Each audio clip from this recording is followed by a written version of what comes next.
प्यार से कह दो तो तारा जिंदगी से चली जाइब हो।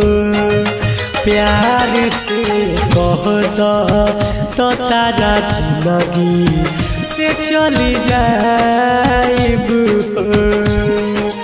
फिर कबो सपनों में अपन चेहरा ना देखाइब हो। प्यार से कह दो तो तारा जिंदगी से चली जाइब हो।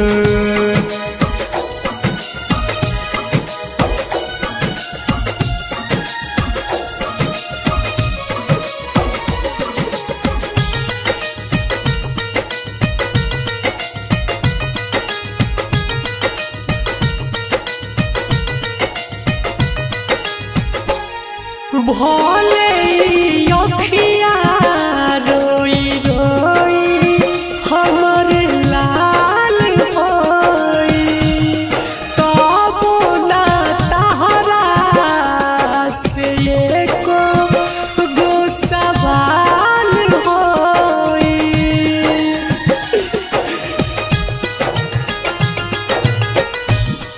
भोले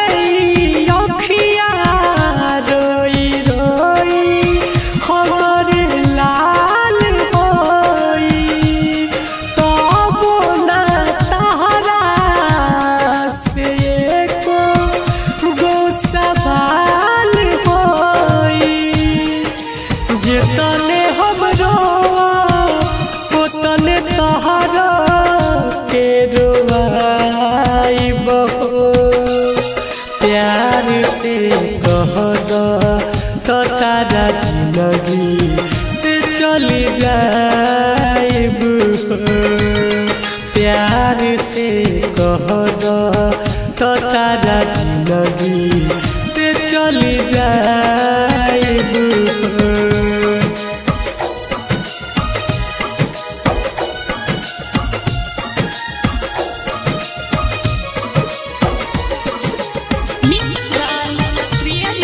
स्टूडियो दुरंदा सिवान।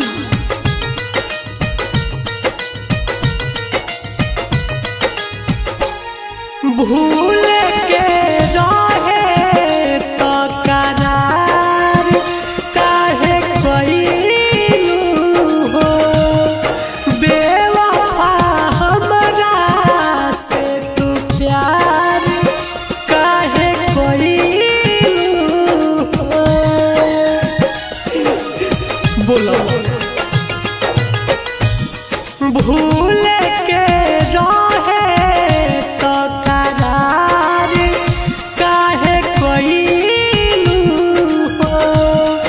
बेवफा हमरा से तू प्यार काहे कइलू हो।